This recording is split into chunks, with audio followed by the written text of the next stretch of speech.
eu tive a sorte de conhecer 2 praticantes de Wicca que eram praticantes de uma neo-Wicca, digamos assim, né? Eram praticantes de uma tradição diânica, da Old Dianic Tradition. Era um casal de ingleses que tinham ficado um tempo nos Estados Unidos, recebido uma iniciação dentro dessa tradição. E o meu iniciador, ele prestava treinamentos para uma grande multinacional. E ele estava no Brasil, eu acabei conhecendo ele por acaso na festa de casamento de um dos meus primos. E eu já era meio esotérico, assim, eu era meio místico. Eu nasci na Umbanda, depois fui para o Candomblé. Ele me falou da Wicca, eu nem imaginava que existia uma religião que se chamava Wicca e que, sobretudo, que bruxaria era uma religião. Para mim, bruxaria era o que todo mundo pensa, né? Mas ele me explicou exatamente como é que era esse movimento nos Estados Unidos e fora do Brasil. E eu me interessei bastante. 15 dias depois eu estava na porta da casa dele querendo conhecer um pouco mais sobre isso. E desde lá eu estou até aqui. Eu tinha 17 anos de idade, né? Faz bastante tempo. Mas esse foi o meu primeiro contato com a religião Wicca. Quando nós começamos, aconteceu que os meus iniciadores acabaram voltando para a Inglaterra. E eu fiquei meio que sozinho aqui. Não conhecia muitas pessoas que praticavam essa religião. E eu achava que não era possível, que só tinha eu, mais 2 ou 3 pessoas. E eu comecei a querer fazer um grupo de estudos. E aí a gente foi se juntando. Desse grupo de estudos, tinha uma das meninas que o cunhado dela fazia parte da produção do programa do Walter Avancini, do Mistério, na época. E ela falou, olha, meu cunhado falou que eles estão fazendo muitas coisas ligadas ao espiritismo, eles queriam algumas coisas diferentes. Você podia dar uma entrevista falando de bruxaria? Eu falei, posso. E foi um boom. E aí veio o programa do Jô, SBT Repórter, Fantástico, Globo Repórter, uma coisa atrás da outra. E eu acabei publicando um livro. Meu primeiro livro não fez muito sucesso. Na realidade, ele era a junção do material que nós usávamos para o grupo de estudos. Mas ele foi responsável pelo meu segundo livro, que foi quem me lançou de verdade. Porque quando eu escrevi, terminei de escrever, transformar ele, né, moldar ele para que ele se transformasse em um livro, eu levei para a dona da Além da Lenda, da rede Além da Lenda, Heloísa Galves, que foi muito minha amiga. E mostrei para ela, falei, Elô, eu queria que você fizesse o prefácio do livro. Ela falou, olha, eu acabei de voltar da editora Gaia, e eu fechei um contrato, a gente vai fazer uma parceria e eu vou lançar o selo Gaia Além da Lenda. Vamos publicar por aqui? Falei, não posso, porque eu já assinei o contrato, né, com a outra editora. Aí ela virou para mim e falou assim, então tá bom, eu vou te encomendar um livro. Você pode me escrever um livro em 6 meses? Falei, vou tentar. Aí foi assim que surgiu o Wicca, a Religião da Deusa, que foi o primeiro best-seller de Wicca da América Latina. Todas as coisas surgiram a partir disso. Aí eu fundei a Abra Wicca, a Associação Brasileira da Arte e Filosofia de Religião Wicca, baseada nos modelos das associações que tinham lá fora, porque as pessoas estavam muito dispersas. Eu pensei, se os livros vendem, essas pessoas estão em algum lugar. Como é que a gente vai fazer para juntar essas pessoas? Vamos montar uma associação. Aí, em 1998, que é um pouquinho antes do lançamento do Wicca, a Religião da Deusa, que foi em 2000, eu lancei a Abra Wicca, né, no primeiro encontro de bruxaria do Brasil. Foi um encontro organizado pelo meu amigo Wagner Périco, que é um elder na tradição Vanin, que é uma tradição nórdica de paganismo. Ele juntou vários praticantes de diferentes tradições e solitários, né, e fez esse evento, e nós colaboramos, ajudamos a reunir essas pessoas, fazer o evento. Nós lançamos a Abra Wicca nesse evento. Isso acompanhou também o movimento crescente da internet, né? Conforme nós estávamos conseguindo contatar essas pessoas, a internet também estava se difundindo no Brasil.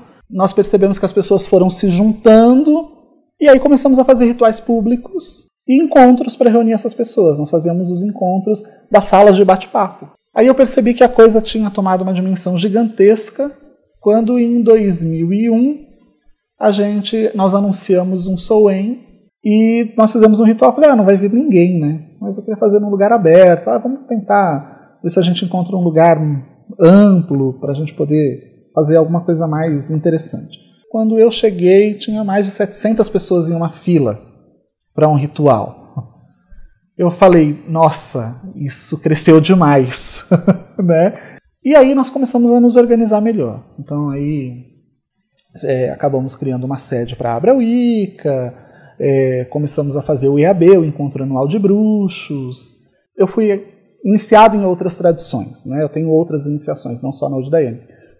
Eu sou sacerdote da tradição gardneriana, eu sou arquisacerdote da Fellowship of Isis, eu faço parte, né, da União da FO, enfim. Inclusive no ano passado, em 2014, eu consegui um feito inédito, que eu fui ordenado pela Susana Budapeste. A Susana Budapeste, ela é a mãe do odianismo, né?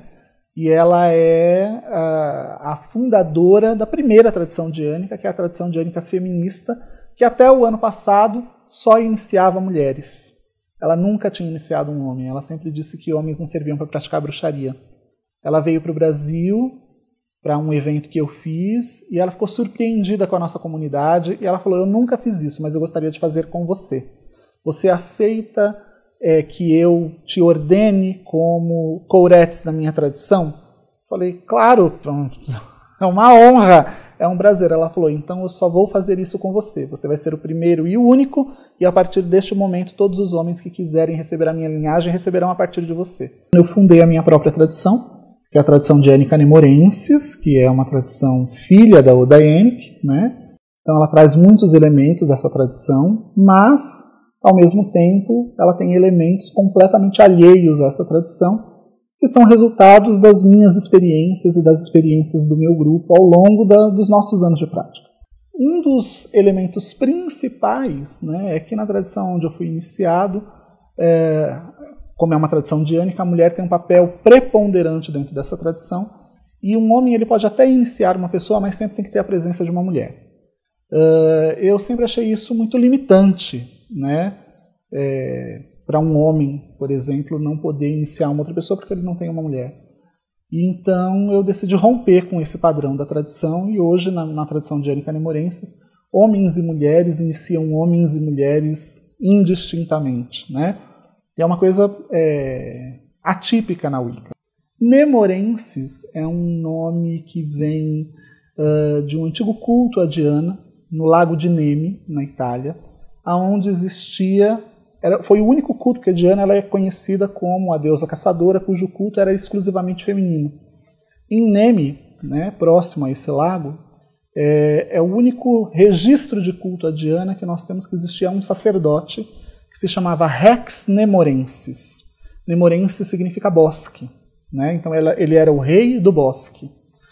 Quando eu percebi que eu ia transformar a minha tradição em algo completamente diferente, e que o homem ele ia ser elevado ao mesmo papel da sacerdotisa dentro da minha tradição, em pé de igualdade literal, eu decidi usar esse nome. O fato de a minha voz ser uma voz muito forte no Brasil, os meus livros serem livros muito influentes no Brasil, acabou também fazendo com que eu tivesse uma resistência menor. Talvez se eu estivesse nos Estados Unidos ou em outro lugar, a coisa fosse um pouco diferente, né? Mas hoje a tradição já está com quase 13 anos, então quer dizer, ela provou que ela é funcional, né? Ela sobreviveu, porque as tradições, como eu falei, surgem todos os dias, mas morrem no dia seguinte, elas são natimortas.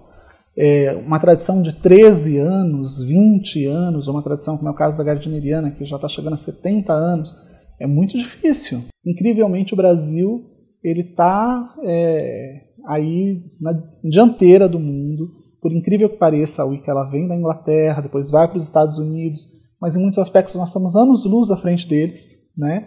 Nós temos um número maior de pessoas até, se a gente observar, e de pessoas que têm essa ginga brasileira, esse jeito diferente de entender o sagrado e o divino, e que incorporam isso na sua Wicca, que torna a nossa Wicca uma Wicca diferente do mundo todo. Única. Todas as pessoas que vêm de fora do Brasil e conhecem a nossa Wicca saem daqui encantados, né? Vou banindo pela terra, vou banindo pelo fogo e mar. Essa é a composição e melodia minha. Eu sou a deusa dos 10.000 nomes, infinitas possibilidades, também é minha. Letra e composição. Aqui no Brasil nós não tínhamos o hábito de usar músicas nos rituais, né? Nós fazíamos os rituais e geralmente colocávamos Loreena McKennitt para tocar no fundo. E fazíamos o ritual com Loreena McKennitt tocando. Com o passar do tempo, isso foi me incomodando um pouco. E eu já tinha contato com o paganismo fora do Brasil e sabia que eles usavam muitos cânticos nos seus rituais. E que a gente acabava não usando porque não era o nosso hábito, né? Não tinha ninguém que tinha feito, traduzido ou trazido esses cânticos ou criado cânticos para serem utilizados nos rituais. Então, o que a gente começou a fazer? Nós começamos a trazer fitas cassete na época de fora do Brasil e a gente importava essas fitas para nós começarmos a criar as primeiras versões dos cânticos. Muitas vezes as fitas chegavam desmagnetizadas, porque quando passava pela alfândega, eles colocavam no imã, né, para ver se não era nada explosivo. E a gente comprava isso por preço de ouro líquido quase, era muito caro. Era difícil importar, era difícil chegar, e era difícil chegar intacto. Né? Quando chegava era uma loucura, a gente gravava a fita, mandava um para o outro e tal. E aí nós fomos traduzindo os cânticos mais tradicionais da Wicca, que surgiram nos Estados Unidos na década de 60, 70, entre o movimento hippie. Muitos desses cânticos ninguém nem sabe quem são os autores.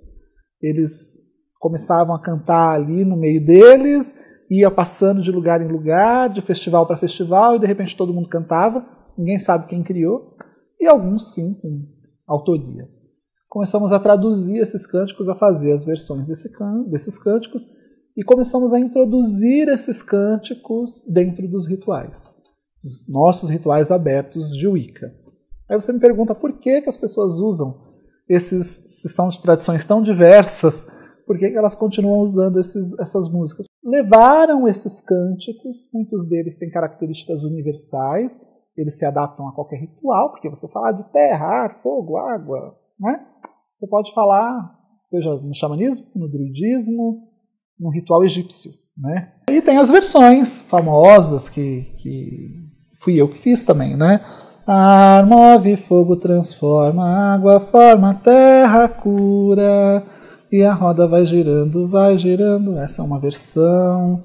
Ar, eu sou, fogo, eu sou, água, terra, espírito, eu sou, uma versão. Reia, reia, reia, ro, cante para a mãe terra, uma versão. Mãe, eu te sinto sob os meus pés, o seu coração eu posso escutar, uma versão também. Tudo minha.